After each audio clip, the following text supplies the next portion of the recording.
웨스트민스터 대규립 문답 171문을 우리가 깊이 들여다보고 있습니다. 성찬을 받는 사람들이 성찬을 받기 전에 자신들을 어떻게 준비해야 합니까? 자, 이 질문에 대해서 성찬을 받는 사람들은 성찬을 받기 전에 자신들이 그리스도 안에 있는가를 살펴야 한다. 자신들의 죄와 부족함을 느끼고 진리에 관하여 자신의 지식과 믿음과 회개를 살피고, 자, 이 부분에 관해서 수요일에 대규립 문답이 진술하고 있는 이 부분에 대해서 우리가 생각을 해보았습니다. 그 뒤에 이제 계속 이어지는 설명을 보면 그 뒤는 이렇습니다. 하나님과 형제들에 대한 사랑과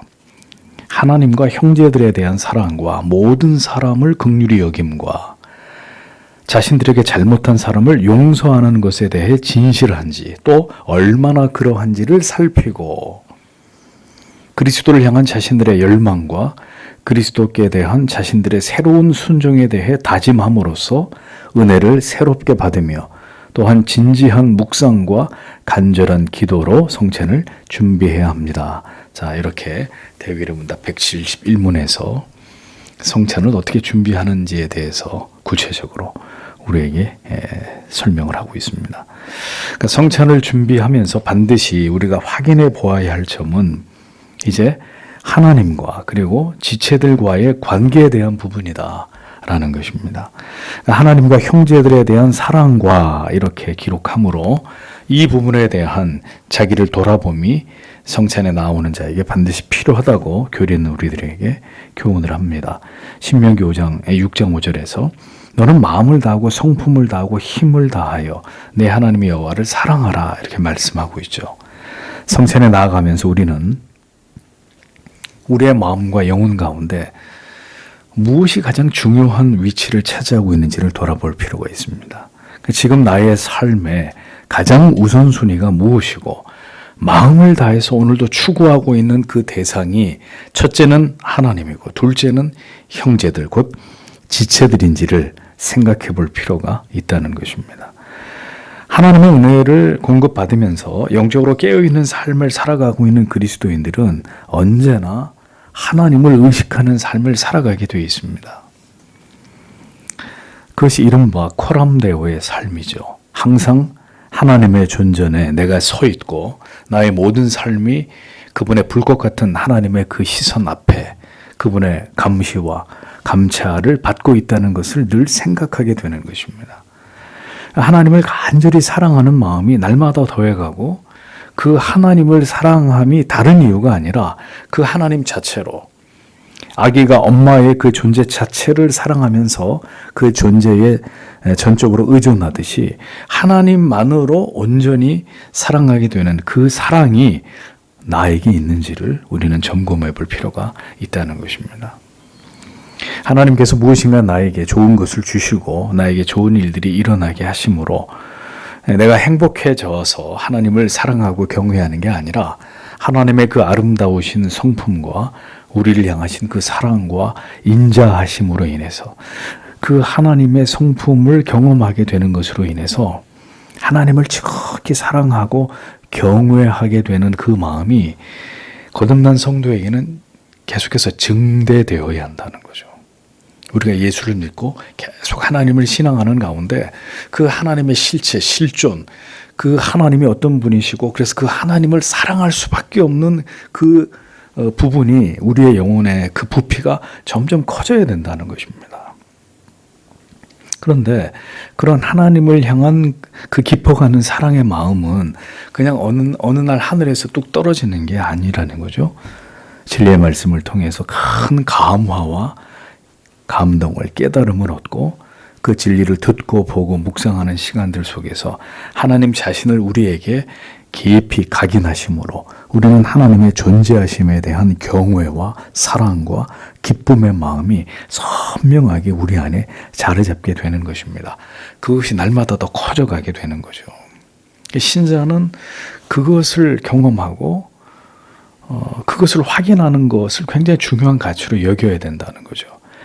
오랜 세월 친구와 사귀게 되면, 그래서 그를 깊이 알게 되면 그 세월만큼이나 끈끈한 서로에 대한 유대와 믿음과 우정이란 이름의 감정이 그 관계를 견고하게 지탱하게 되듯이, 성도 또한 오랜 세월 예배당을 출입하는 것만으로 하나님에 대한 경외와 사랑이 생겨나는 것이 아니라 깊이 진리 안에서 그 진리를 통해서 가슴이 시리도록 다가오시는 그 하나님의 사랑과 자비와 나를 향하신 오래 참으심과 오늘도 하나님의 백성들을 불쌍히 여기시는 그 하나님의 한없는 긍휼히 여기심을 절절히 가슴으로 느끼게 될 때 우리는 하나님을 사랑하지 않을 수 없는 존재가 하나님의 자녀가 되어져 가는 것이라는 겁니다. 신앙은 그런 것입니다. 그 하나님께서 점점 더 내 마음과 영혼 안에 가득 채워져 가심으로 그 하나님을 알고 그 하나님 안에서 내가 지금 살아가고 있는 것이 무엇보다도 복되고 감사한 것으로 여겨지는, 그것이 하나님을 사랑하는 성도의 삶이라는 거죠. 그것이 구원을 향해 나아가는 그리스도인의 영혼 안에서 일어나게 되는 놀라운 변화들이라는 것입니다. 아들을 우리의 죄를 속량하시기 위해 십자가 위에 내어주시기까지 나를 사랑하신 그 하나님의 사랑을 도대체 무엇 때문에 나 같은 인간을 그토록 사랑하시는 것인지 말로 다 표현할 수 없는 그 사랑을 알고 경험하게 되므로 그 하나님을 간절히 사랑하고 또 사랑함으로 내 남은 인생을 살아가고 싶은 마음을 우리 영혼에 가득 채우기를 다짐하는 시간이 성찬식에 나아가는 성도들이 품어야 될 마음이고 그들이 가져야 될 은혜로운 정서다라는 것입니다.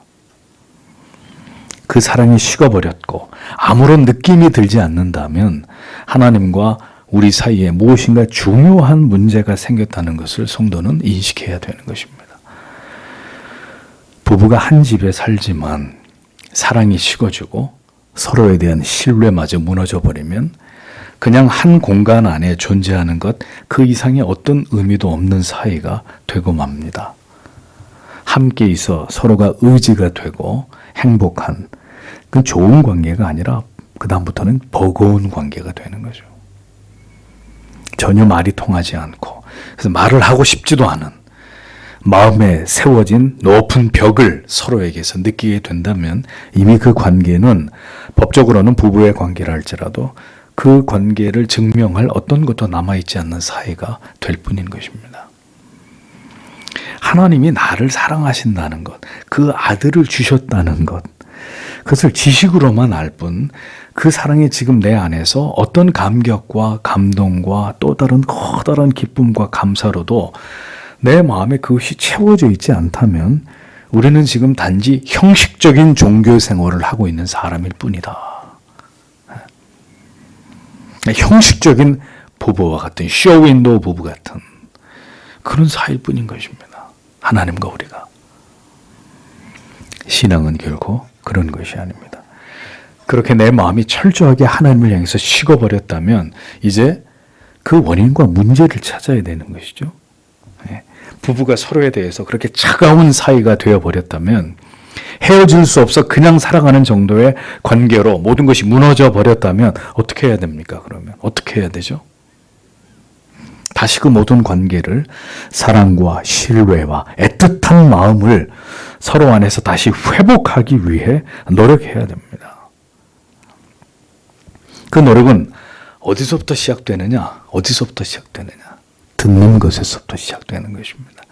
내가 말하고 주장하는 것이 아니라 상대가 나에 대해서 뭘 말하든지 나에게 하고 싶은 말을 잠잠히 다 들어주는 것입니다. 어디 당신이 나에게 대해서 쌓인 것이 무엇인지 한번 다 얘기해 보십시오. 내가 화내지 않고 당신 말을 끊지 않고 당신 마음을 다 털어놓을 수 있도록 듣겠습니다. 잠잠히 다 들어주는 것입니다.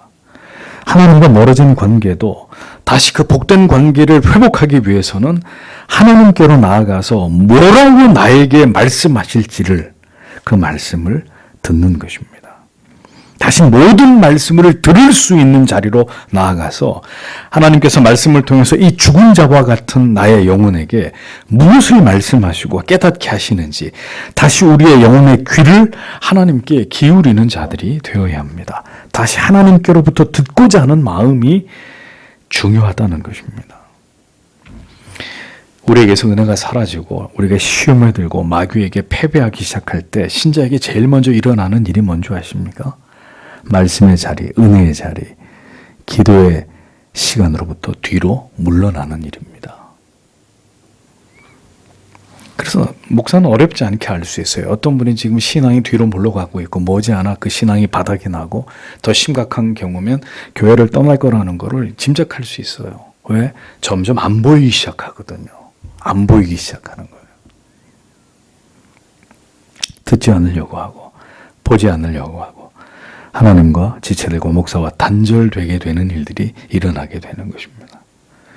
우리가 어떻게 살아왔는지, 지금 내가 하나님을 사랑하고 있는지, 무엇이 나의 영혼을 이토록 공허하고 메마르고 차갑게 냉각시켜 놓았는지 그 이유를 발견하고 다시 하나님께로 돌아갈 길을 도모해야 되는 것입니다. 이를 위해 지금 내가 무엇을 결심해야 하고 내가 어디에 있어야 하고 내가 어떤 사람들을 더 가까이 해야 하는지 깊이 생각하면서 하나님의 도우심을 구해야 합니다.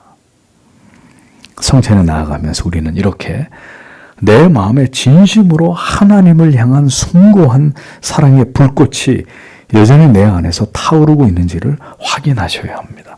그리고 만약에 그 사랑의 불꽃이 가물가물 꺼져가거나 이미 꺼져버렸다면 다시 하나님께서 이 죄인을 불쌍히 여기심으로 하나님만을 간절히 열렬히 사모하며 그 하나님 앞에서 살아가는 삶의 즐거움과 기쁨을 회복시켜 주실 것을 성도는 간절히 기도해야 되는 것입니다. 성전에 나오는 자들에게 여러분, 하나님께서는 내가 아직도 나를 사랑하고 있는지를 묻고 계신다는 것을 기억하셔야 합니다. 그 질문에 대답을 하고 뜨거운 가슴으로 주님의 빵과 잔을 나눠야 되는 것이, 내가 지금 하나님을 사랑하고 있는지도 모르고 하나님 사랑하는 마음을 까맣게 잊어버린 채로 그럼에도 불구하고 아무것도 들여다보지 않고 준비되지 않고 그것을 위해 깊이 기도하지 않은 채로 주의 빵과 잔을 받는다? 하나님이 결코 기뻐하실 성찬의 태도가 될 수 없다는 것입니다. 다음은 형제들에 대한 사랑의 마음이 내 안에 여전한지를 확인해야 합니다. 오늘 읽은 말씀 요한일서 3장 10절에 하나님의 자녀들과 마귀의 자녀들이 나타나는데 누가 마귀의 자녀들이냐? 의를 행치 아니하는 자, 또 그 형제를 사랑하지 아니하는 자, 그들이 하나님께 속한 자가 아니다라고 요한일서에 기록되어 있습니다. 자, 그러니까 하나님을 사랑하고 있는 것과 이어 자연스럽게 이것과 연결되는 게 뭐냐면 형제를 사랑하고 있는가 하는 부분입니다. 이것은 각각 따로 떨어져서 생각할 수 없는 이유가 하나님을 진심으로 온전히 사랑하고 있는 자가 결코 지체들을, 자기의 사랑해야 될 가족들을 사랑하지 않는 일은 일어날 수 없는 일이기 때문입니다. 그런 일은 일어나지 않거든요. 사랑해야 될 지체들과 그리고 가장 가까운 지체인 나의 가족들을 사랑하지 않고 있다는 것은 그가 하나님을 지금 사랑하지 않거나 그 하나님 사랑을 경험한 바가 없다는 걸 뜻하는 거예요. 하나님을 향한 사랑이 식어질 때 우리가 사람을 향한 사랑도 변질되기 시작하는 것입니다. 그 사랑의 방향이 철저하게 자기 자신을 향하게 되고 그리고 하나님이 아닌 다른 대상을 사랑하는 빗나간 사랑을 품게 되는 것입니다. 성경이 말씀하는 지체들을 향한 사랑이란 성경적인 조건 없는 지체들에 대한 사랑을 의미합니다. 사람들은 모두 사랑을 하죠. 사랑을 하거나 사랑을 받지 않고는 인간은 살아갈 수 없는 존재입니다. 그러니까 사랑이 없으면 인간은 고통을 받을 수밖에 없습니다. 신자들도 마찬가지입니다.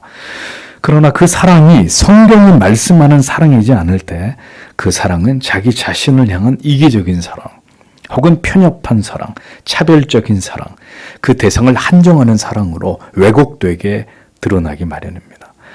타락한 죄성을 가진 인간은 누구도 하나님의 그 놀라우신 아들을 통해 우리에게 보이신 사랑을 경험하지 못하면 내가 아닌 누군가를 사랑하는 것은 불가능한 일이 될 수밖에 없어요. 예? 하나님이 아들을 통해 보이신 그 사랑을 경험하지 않으면 인간이 인간을 사랑한다? 이제 결혼하셔서 오랜 시간을 살아오신 성도님들이 쉽게 이해하실 것입니다. 인간이 인간을 사랑한다? 가능한 일이든가요? 예수 그리스도의 십자가의 사랑을, 그 은혜를 현재적으로 우리가 경험하면서 살아가고 있는 그 정도와 비례해서 우리는 우리의 가족들이나 지체들을 사랑할 수 있는 것입니다. 그러니까 누군가가 용납되지 않고 모든 사랑이 내 안에서 자취를 감추게 되므로 반목과 무관심과 분노와 증오만이 남아있다는 것은 지금 내 안에 그리스도의 사랑이 모두 고갈되었다라는 것을 보여주는 증거입니다. 하나님의 잊을 길이 없는 그 사랑이 어떤 이유로든 내 안에서 거의 잊혀졌기 때문에 모든 관계에 있어서 불편함과 고립과 미움과 분노와 증오를 드러내게 되어 있는 것입니다. 주의 은혜가 소멸되면 주님이 나를 바라보듯이 내가 우리의 가족들을, 남편과 아내와 부모와 자녀들을 바라볼 수 없게 된단 말입니다. 오직 나의 관점으로, 나의 시각으로 사람들을 바라보게 되니 분노와 원망과 미움의 감정이 나를 집어삼키게 되는 일들이 계속되는 것입니다. 성도 여러분, 잊어버리지 마십시오. 세상의 모든 사람들이 나를 절망에 빠뜨리는 게 아니에요. 내가 사랑하고 나를 사랑해 주어야 될 그 사람들을 내가 사랑하지 못하거나 그들에게서 내가 사랑을 받지 못함으로 우리가 절망하고 고통하는 거예요. 그러니까 이 세상에 한두 사람이 나를 사랑해 주지 않기 때문에 절망에 빠지는 거지, 세상의 모든 사람들이 나를 고통스럽게 해서 내가 절망에 빠지는 게 아니란 말입니다. 그렇게 그 사랑에 고갈된 때에는 다시 그리스도 앞으로 나아가 고갈된 사랑으로 인한 이 모든 깨어지고 부서진 관계를 하나님께서 회복시켜 주시기를 기도해야 하는 때입니다.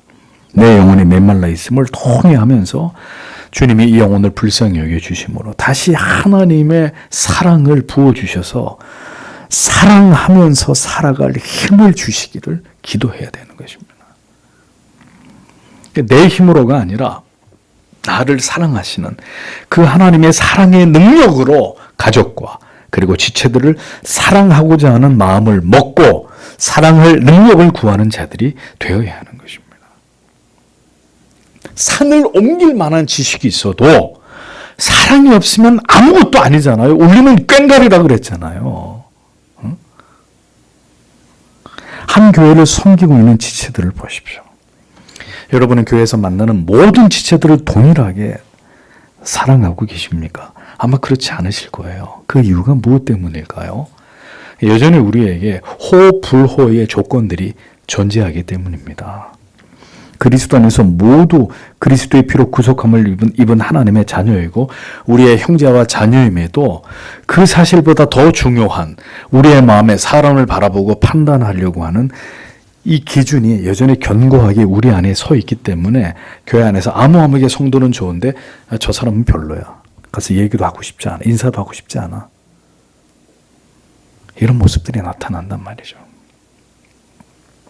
이념이 다르면, 생각과 사상이 다르면 성도라 하는 자들조차도 이러한 이유 때문에 내가 옳다고 생각하는 것을 누군가 지지하지 않는다는 이유로 분리와 분열을 합리화합니다. 나와 다른 모든 것을 틀림으로 간주하고 지체들을 사랑하고자 하는 것이 아니라 판단하고자 한단 말이죠. 여러분, 그런 마음 안에 그리스도께서 주신 지체를 진정으로 사랑할 수 있는 마음이 깃들 수 있겠습니까? 가진 자는 없는 자를 멸시하고 배운 자는 배우지 않은 자를 무시하고 상대적으로 가지지 않은 자는 가진 자에 대해서 상대적 박탈감을 느끼고 분노하고 배우지 않은 사람은 배운 자들에 대해서 그걸 시기하고 우리 안에서 이러한 죄악된 마음이 작동하고 있음을 알아서 그것에 대해서 부끄러워할 줄 모른다면 어떻게 성도가 성도를, 지체를 사랑하고 나보다 낫게 여기고 서로를 긍휼히 여기면서 그의 변화됨을 기다려주고 인내할 수 있겠습니까? 싫으면 그 싫음이 그의 행동과 말과 표정 속에서 가족들을 향해서, 지체들을 향해서 고스란히 드러난단 말입니다. 벌써 얼굴 표정에서, 말에서. 그러면서도 우리는 여전히 바른 진리, 바른 교리, 바른 신학을 운운하고 있다면 그것이 가식과 위선이 아니면 뭐가 가식과 위선이냐 말이죠. 한 몸 된 지체도 사랑하고 그의 허물을 덮어줄 줄 모르고 어떤 이유로든 팔을 가르고 당을 만들어서 각각 서로 좋아하는 사람들이 그렇게 뿔뿔이 나뉘어진다면 그게 어떻게 성경이 말씀하고 있는 지체의 사랑이라고 할 수 있겠느냐 하는 것입니다. 그러므로 여러분 무슨 말로도 핑계하거나 변명하지 마십시오. 그러한 모습은 우리 안에 지체를 향한 사랑이 죽어 있다는 증거일 뿐입니다. 나아가서 그대는 하나님도 지금 온전히 사랑하고 있는 사람이 아니라는 것을 스스로 증명하고 있을 따름이라는 것을 알아야 하는 것입니다. 우리가 진정으로 하나님을 사랑한다면 허물과 죄성이 여전히 존재하고 있는 내 가족을, 내 남편과 내 아내를, 그리고 자녀들을, 부모님을 용납하고 그 영혼을 끌어안아 주께서 나를 조건 없이 용서하신 것처럼 그들을 불쌍히 여겨서 그들을 간절히 기도해 줄 수 있어야 되는 것입니다. 우리가 진정으로 하나님을 사랑하고 그 사랑을 받은 자들이라면 고집스럽고 여전히 무지하고 나와 다른 생각을 가지고 있는 지체라 할지라도 주가 그를 깨닫게 하실 것이라는 것을 믿고 온유함으로 긍휼히 여김으로 그런 지체들에게 더 다가가고 그에게 주의 깨닫게 하시는 은혜를 부어주시기를 기도해 주는 것이 마땅한 일이 아니겠습니까? 어찌 성찬에 나아가서 한 테이블에서 주의 빵과 잔을 함께 받는 자들이 가정에서 서로를 쳐다보지도 않고 지체로서 서로를 반목하고 멸시하는 마음을 가지고 주의 빵과 잔을 나눌 수 있습니까? 그게 어떻게 가능한 일입니까? 그렇게 하고도 어떻게 성찬의 자리에 나아갈 수 있냔 말이죠. 그 문제를 해결하지 않고. 그러면 그것이 어찌 주의 몸과 피를 더럽히는 죄가 되지 않을 수 있다고 생각할 수 있냐는 거죠. 그러므로 교리는 하나님을 사랑하고 있는지, 그것이 진실한지, 그리고 내 가장 가까운 지체인 내 가족들과 그리고 매주일 교회에서 만나는 지체들을 향해서 내가 진실된 마음으로 그들을 사랑하고 있는지, 사랑하기 위해 최선을 다해 그들을 위해 기도하며 그 끈을 유지하고 있는지를 돌아보아야 한다고 교리는 가르치고 있는 것입니다. 그것이 선행되고 난 이후에 주의 만찬 앞으로 나올 것을 주문하고 있는 것입니다. 그 다음에 모든 사람들을 긍휼히 여김과 또 이렇게 되어 있어요. 베드로전서 3장 8절에 마지막으로 말하노니 너희가 다 마음을 같이하여 체휼하며 형제를 사랑하며 불쌍히 여기며 겸손하며 이렇게 기록이 되어 있습니다. 여기서 모든 사람을 긍휼히 여김과 그랬어요. 그리스도께로부터 받은 사랑에 충만할 때 성도는 방금 말씀드린 대로 기본적으로 하나님과 가족과 지체들을 사랑하게 되고 그 사랑이 계속 흘러넘쳐서 이제 그것을 뛰어넘어서 어디까지 가느냐. 이제 하나님을 알지 못하는 자연인들에까지 그 마음이 확대되는 것입니다. 그렇게 됨으로 인해서 그리스도를 알지 못하고 인생을 살아가고 있는 그들의 영혼에 대해서 한없이 불쌍히 여기는 마음을 갖게 되는 것입니다. 영생의 소망을 가진 우리와 달리 영원한 지옥의 형벌을 향해 오늘도 폭주하는 기관차처럼 내달리고 있는 이 세상에 속한 영혼들을 볼 때 성도는 한없이 그들을 긍휼히 여기는 마음을 가질 수밖에 없는 것입니다. 그래서 오늘도 이토록 죄악의 홍수 속에 무너져가는 타락한 이 시대와 이 나라에 오늘의 이 모든 죄악으로 창궐한 모습에 대해서 성도는 분노하기보다는 이 모든 현실 속에서 하나님의 긍휼과 자비를 구하면서 이 땅을 고쳐주시기를, 오직 공법이 물같이 정의가 하수같이 흘러가기를 간절한 마음으로 기도하게 되는 것입니다. 어떻게 하다가 이 같은 시대를 우리가 맞이하게 되었는지에 대해서 우리는 철저하게 회개하는 마음을 가짐과 동시에 주의 긍휼이 이 시대에 하나님을 알지 못하는 죄인들에게도 임하여 주시기를 기도하는 마음을 품게 되는 것입니다.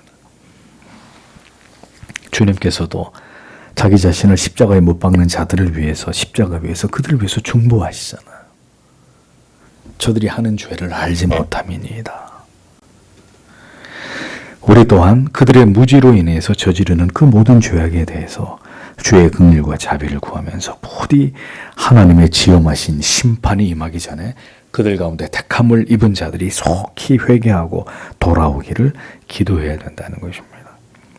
지체들을 사랑하기 위해 기도하며 모든 사람들, 이 세상을 위해서 주께서도 그러하셨듯이 긍휼히 여기는 마음으로 그들이 주를 믿어 하나님의 진노의 잔에서 피하기를 구하는 마음이 성도인 우리들에게 있어야 한다라는 것을 잊지 말아야 됩니다. 지금은 분노의 시대잖아요. 분노의 시대. 분노와 증오가 흘러 넘치잖아요. 그러나 분노와 증오보다는 이 모든 무지와 어리석음에 대해서 이 타락하고 부패한 세상을 부디 하나님께서 긍휼히 여겨주실 것을 기도하는 마음이 주의 빵과 잔을 받으려고 하는 우리 안에 있는지를 돌아보고, 그런 마음이 우리에게 없다면 이 성찬을 통해서 이 그리스도의 대속하신 구속의 은혜와 그 사랑이 우리 안에 흘러넘쳐서 세상을 위해서 하나님 앞에 기도할 마음을 주시기를 기도하면서 성찬을 위한 준비를 우리가 해야 된다라는 것입니다.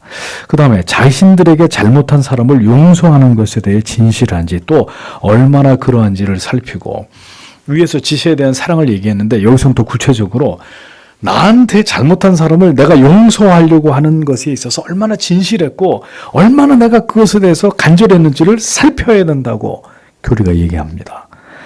마태복음 6장 12절에 우리가 우리에게 죄 지은 자를 사하여 준 것 같이 우리 죄를 사하여 주옵시고, 6장 14절 15절에 너희가 사람의 과실을 용서하면 너희 천부께서도 너희 과실을 용서하시려니와 너희가 사람의 과실을 용서하지 아니하면 너희 아버지께서도 너희 과실을 용서하지 아니하시리라, 이렇게 기록되어 있거든요. 우리에게 제일 어려운 것 중에 하나가 뭐냐면요, 잘못을 잊는 거예요. 상처를 잊는 거예요. 누가 나한테 나쁜 행동을 한 것을 잊어버리는 거예요. 참 어려운 일입니다. 그러니까 어떤 분은 수십 년이 지났는데도 그때 당했던 모욕, 생생하게 기억이 난다는 거예요. 어제 일처럼. 인생에서 겪는 여러 어려운 일들이 있는데 그 중에 가장 견디기 힘든 것은요, 사람에게 받은 아픔과 상처로 인한 고통입니다. 그러니까 사람만큼 사람을 힘들게 하는 존재도 없습니다. 물질의 궁핍이나 육신의 질병도 우리를 고통스럽게 하지만 나를 지극히 사랑해주고 위로해주는 사람들이 내 곁에 있으면 그것도 결국 이겨냅니다. 이겨내요. 그런데 모든 것에 부족함이 없더라도 사람 때문에 괴로움과 고통을 당한다면 이건 감당할 길이 없는 거예요. 감당할 길이. 그런데 물질적으로 어려운 것뿐만이 아니라 이제 사람 때문에도 마음의 괴로움과 고통을 겪게 되면 이제 살아갈 아무런 희망이 없어지게 되는 거예요. 자살을 하는 많은 사람들은 다른 이유 때문에 자살을 하는 게 아니에요. 사람에게서 받은 고통과 상처가 이게 해결이 안 돼서 급기야 우울증에 빠지는 거죠. 우울증. 그래서 정신적으로 계속 고통을 받다가 이게 헤어나올 길이 없는 거예요. 용서는 안 되고. 이게 뭐 풀릴 방법을 모르니까 계속 우울해하다가 결국 어떻게 죽음을 선택하는 거예요. 우리가 받은 상처를 극복하는 길은 오직 하나입니다.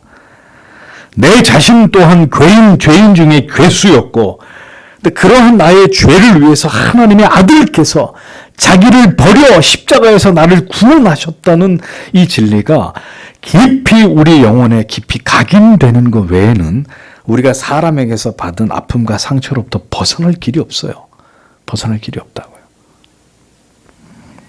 나보다 나로 인해 더 큰 괴로움과 고통을 당한 분이 예수 그리스도이심을 깨닫게 될 때, 그렇게 조건 없이 나의 모든 죄와 허물을 용서받았다는 그 사실에 대한 진정한 감동과 감사가 있을 때 우리는 누군가 우리에게 준 아픔과 상처에 대해서 그것을 용서하고 그에 대해서 관대한 마음을 가질 수 있는 것입니다. 이것은 그 그리스도의 사랑을 경험하지 않고는 내가 용서해야 돼. 아무리 나에게 최면을 건다고 해서 되는 문제가 아니에요. 자신이 얼마나 씻을 수 없는 죄를 범한 죄인인지를 십자가 안에서 정직하게 발견하지 않은 사람일수록 그는 자신에게 잘못을 저지른 사람에 대한 증오와 미움으로 인생의 많은 날들을 그렇게 흘려보내기 마련입니다. 그래서 아내를, 남편을 절대로 용서하지 못하고 나에게 아픔과 상처를 준 부모를 미워하고 증오하는 마음을 버리지 못하는 것이고, 나를 배신한 자에 대한 분노와 복수의 피 묻은 칼을 가슴속에서 쉬 내버리지 못하고 살아가게 되는 것입니다. 그로 인해서 결국 자기 자신뿐 아니라 이 악한 감정에 연루된 모든 사람들에게까지 동일한 고통과 괴로움으로 복수하려는 그 악한 마음과 감정에서 못 벗어나는 거예요. 오직 한 번뿐인 인생을 그렇게 미움과 반목과 증오에 짓눌린 채로 살다가 죽는다면 그런 자의 영혼이 천국에 들어갈 수 있을까요? 오늘도 사탄 마귀는 이 미움과 분노의 감정에서 벗어나지 못하게 하는 것입니다. 그렇게 만들기 위해서 언제나 우리의 마음에 주는 생각이 뭐냐면 깊은 자기 연민이에요. 자기 연민. 이 세상에서 내가 제일 불쌍한 존재로 바라보게 하는 것이고, 그리고 그 이유는 다 사람들 때문에. 누구 때문에. 내가 그래서 이렇게 된 모든 게 다 그대들 잘못이야. 다른 사람들에게 다 투사하게 만드는 거죠. 내 인생이 이렇게 된 것이 다 누구 때문이라고 여기도록 만드는 것입니다. 그에게서 내 죄를 위해 십자가를 지신 주님은 보이지 않는 것입니다. 내 인생을 이렇게 만든 사람만 언제나 기억 속에서 잊혀지지 않는 거예요. 그럼에도 불구하고 주님이 나를 사랑하시고 나를 통해서 하나님의 계획을 거기까지 생각이 가지 못하고 그들들 때문에 내가 이렇게 힘들고 지금 괴롭고 내 인생이 이렇게 된 거야. 그 생각에서 못 벗어나는 거죠. 그리스도가 보이지 않으니까. 그러니 언제나 그 어린아이 같은 모습으로 자기를 제일 불쌍하게 여겨서 언제나 자기 속으로 숨어드는 그 모습에서 벗어나지 못하는 것입니다. 사람들과 높은 담을 쌓고 누구도 용서하거나 용납하지 않으려고 하는 끔찍한 자기 사랑과 연민 속에 갇혀서 자기도 타인도 모두 불행하게 만드는 삶에 얽매여서 살아가게 되는 것입니다. 우리 모두에게 아픔과 상처가 있습니다. 아니, 아픔과 상처가 없는 사람 나와보라 그러세요. 한 명이, 한 사람이라도 있나? 그렇지만 누군가는 그 모든 것을 씻어내고 털어내고 나의 증오와 분노와 미움을 잠재우신 그 크고 높으신 사랑으로 인해서 용서할 수 없는 모든 자들을 용서하면서 기쁘고 감사하고 평강 가운데 살아가는 사람들이 있는가 하면, 어떤 사람은 오늘도 그 분노와 증오와 미움의 감정들을 십자가 아래서 다 태워버리지 못해서 여전히 자신을 끌어안고 나를 이렇게 만든 사람들을 원망하고 미워하면서 살아간단 말입니다. 그렇게 살면 행복해지나요? 그렇게 용서하지 못하고 살아온 그 모든 날들이 우리 영혼을 하나님의 보좌를 향해서 높이 날아오르게 만들던가요? 그런 일은 일어나지 않는단 말이에요. 그 문제가 해결되지 않으면 좀 은혜를 받는 것 같다가도 금방 냉각돼 버려요. 금방 식어버리고 금방 다시 원래로 돌아간다고요. 잠시 뭐 은혜를 받은 것 같고 뜨거운 것 같지만 그 근본이 해결되지 않으면 다시 추락하고 다시 주저앉고 다시 그 깊은 자기 연민의 밑바닥에 처박혀서 사람들을 원망하면서 또 그렇게 시간을 보내게 되는 거예요. 그 근본의 문제가 해결되지 않으면. 사람에 대한 증오와 미움, 그리고 인정받지 못한 상처받은 마음이 그리스도의 은혜와 사랑으로 온전히 치유되지 못할 때 그는 끊임없이 자기 안에 있는 결핍된 애정과 사람들에게 받은 상처를 다른 방식으로 보상받으려고 하게 돼 있는 것입니다. 그러니 그의 삶에서 가식과 위선이 나타나고 타인에게는 한없이 관대하나 자기의 가족들에게는 무례하고 폭력적인 모순이 나타나거나, 혹은 자기가 좋아하는 사람들에게는 끔찍하게 아끼는 애정을 드러내지만 그 반대편에 있는 사람에 대해서는 공격적이고 날카로운 모습을 드러내는 그 악한 본성의 지배를 받는 것입니다. 결국 용서하지 못한 분노와 증오, 인정받거나 사랑받지 못한 상처받은 마음이 우리 안에서 언제 터질지 모르는 시한 폭탄처럼 우리 안에 내재되어 있다가 그게 이제 드러날 때는 감당할 수 없는 분노와 혈기로 나타나게 되는 것입니다. 자기를 돌아보며 이 용서하지 못하는 상처받은 마음을 그리스도의 은혜와 사랑 안에서 완전히 소멸시키고 더 큰 사랑으로 나를 덮어 그 마음을 버리고 온유한 마음으로 모든 내 안에 있는 이 공격적인 감정과 복수하려는 태도를 버릴 수 있기를 우리는 날마다 간절히 하나님께 기도해야 된다는 것입니다. 응? 인간 안에 다 깨어진 유리 조각들이 있기 때문에. 그러니까 모두가 그리스도의 십자가의 사랑으로 인해 치유되지 못한 우리의 상처 입은 영혼에서 비롯되는 악한 모습들이라는 것입니다. 그러니 여러분 이렇게 살다 죽을 수는 없잖아요. 인생이 한 번밖에 없는데 그럼 언제까지 미워하고 원망하면서 살 거냐고요. 언제까지. 반드시 우리는 그 미움과 분노에서 벗어나야 합니다. 그것이 나를 위해 자기를 버리신 주님의 뜻이기 때문에 우리는 거기서 벗어나야 되고 벗어날 수 있습니다. 십자가의 능력과 은혜 안에서 말이죠. 진실된 마음으로 우리 안에 계신 성령께서 이런 나를 만져주시기를 기도해야 됩니다. 그래서 가장 중요한 것은 나를 객관화시키는 거라고 여러분들에게 누차 말씀드리는 것입니다. 하나님의 말씀이 나를 정직하게 대면하게 할 때, 내 모습을 적나라하게 드러나게 할 때, 그렇게 해서 내 자신이 어떻다, 내 자신이 얼마나 깨어진 그런 존재이고 얼마나 모난 투성이인 존재인지를 먼저 적나라하게 인식하게 될 때 이제 거기서부터 변화가 시작되는데, 애통하게도 많은 그리스도인들은 하나님의 진리의 말씀을 통해 자기를 정밀하게 들여다볼 수 있는 이런 은혜들을 거의 받지 못하고 살아가는 것 같아요. 그러니까 나는 안 보이고 맨날 남만 보이는 거죠. 나도 어마어마하게 많은 부분이 깨어져 있고 부서져 있고 날카롭게 각이 서 있는데 그런 나는 안 보이고 다른 사람, 다른 지체들만 보이는 거죠. 그래서 먼저는 우리 자신을 정말 하나님의 말씀 앞에서 진실되게 들여다볼 수 있어야 되고, 그것을 들여다보게 됐을 때 이제 애통하는 마음으로 주여 나를 변화시켜 주십시오. 그 하나님의 사랑을, 예수 그리스도의 그 크신 구속의 은혜를 이 죄인에게 부어주셔서 이 모든 것들이 깎여 나가기를 간절히 기도해야 되는 것입니다. 그럼 간혹 이런 분들이 있어요. 나 원래 그렇게 생겨 먹었거든. 원래 내가 그렇게 생겨 먹었기 때문에 나한테 그런 거 바라지 말라고. 아니 그게 신자가 하실 말씀인가? 그 책임을 전가해 버리는 거예요. 내가 원래 이렇게 생겨 먹은 인생이기 때문에 나는 소용없다는 식으로.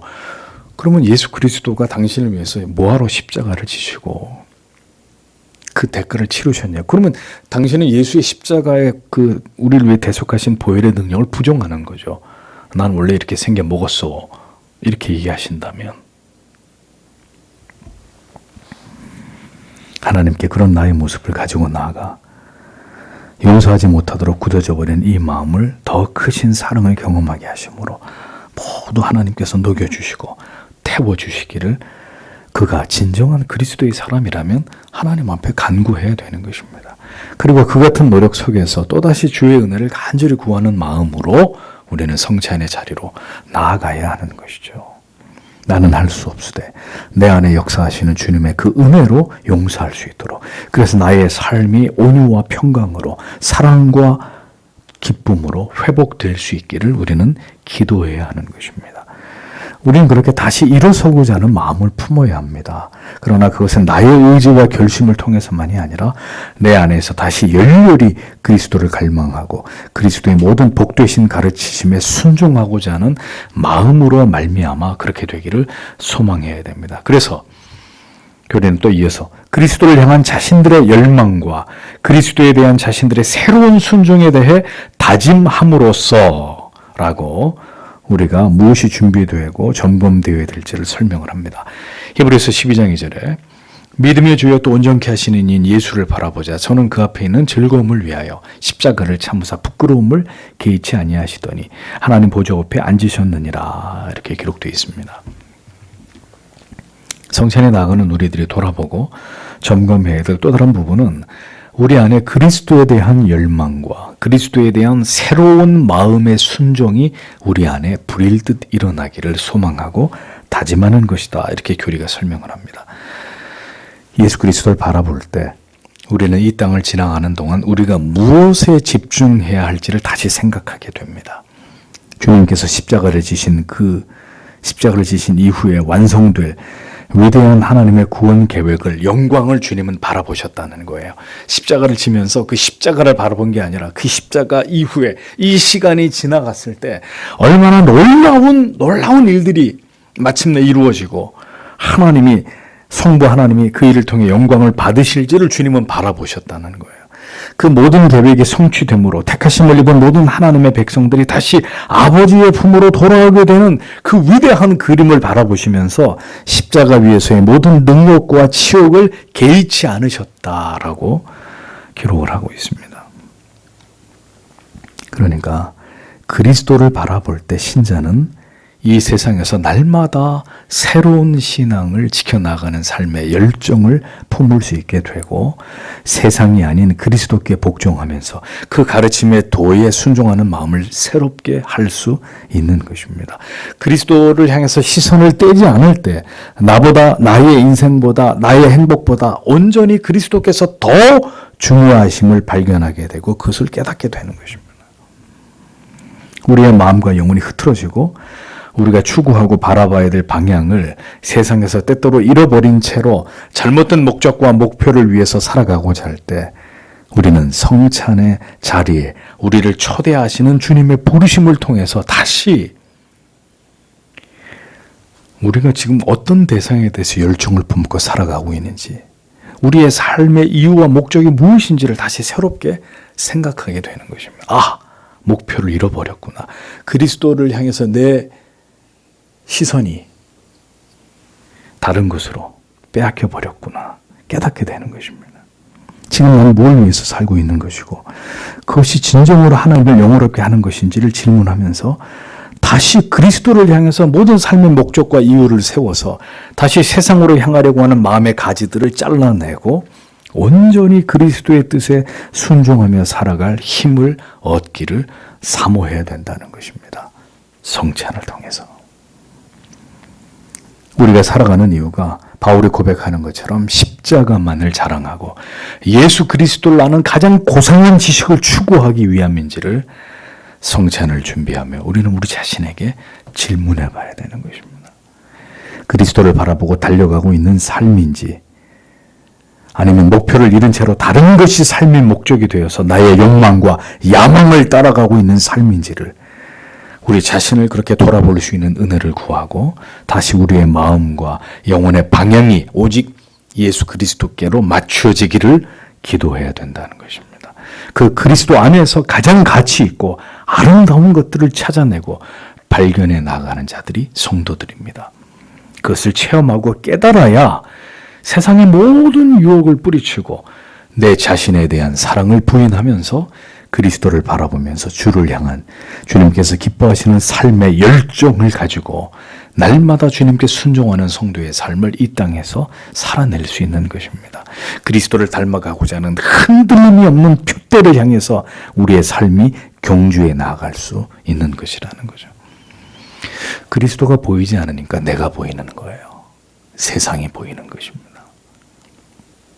그리스도를 닮고자 하는 숭고한 목적이 사라지면 이 세상에서 어떻게 하면 더 윤택하고 안락하고 편안한 삶을 살아갈 수 있을지만 골몰하게 되는 것입니다.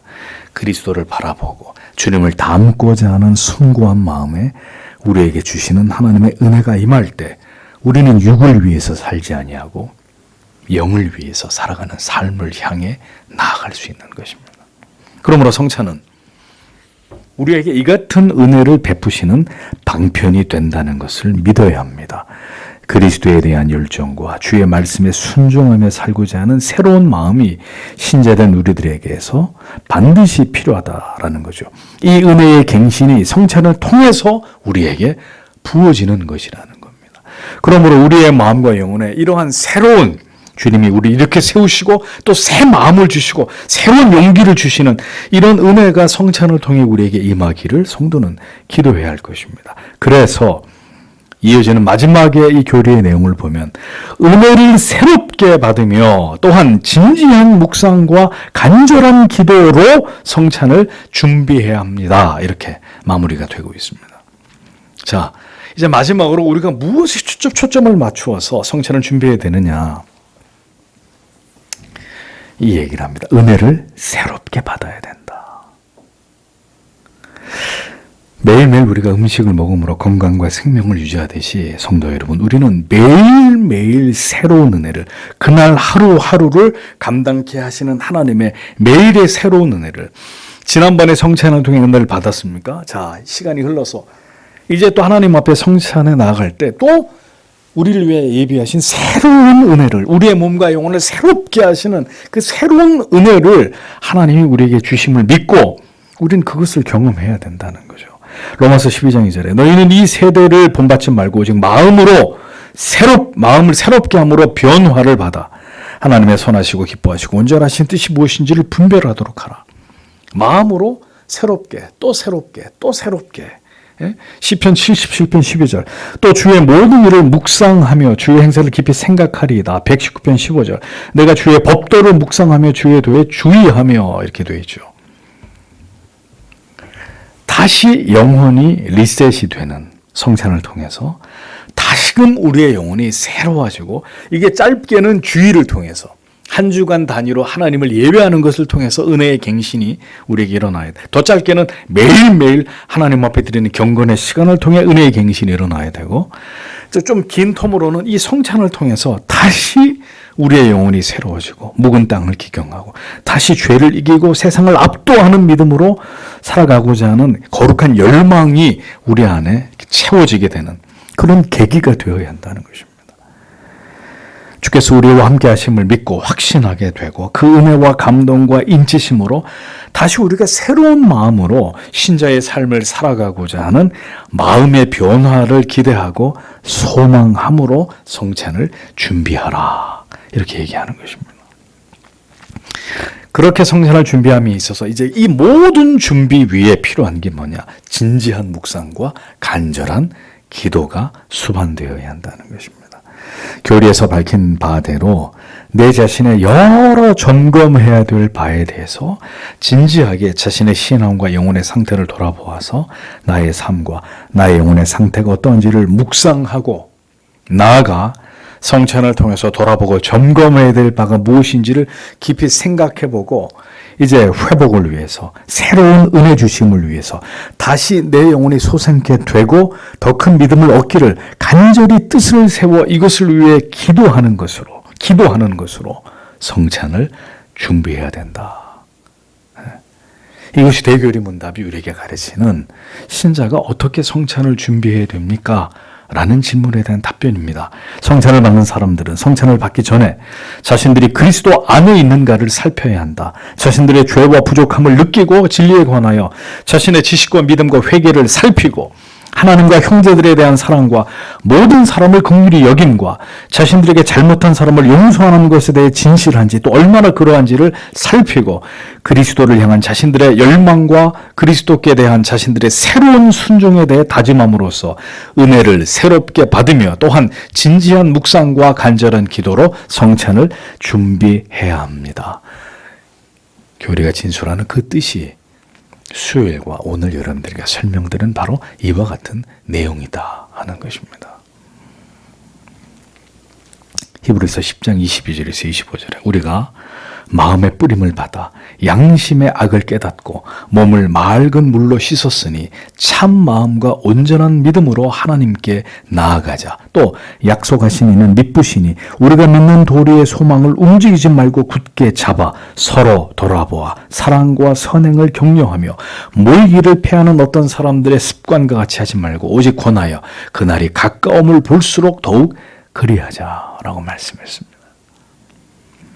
믿음의 선조들이 우리가 어떻게 해야 성찬을 가장 지혜롭게 준비할 수 있을지에 대해서 많이 하나님의 말씀을 통해 고민을 하고 이같이 우리에게 필요한 중요한 교훈을 남겨놓았습니다.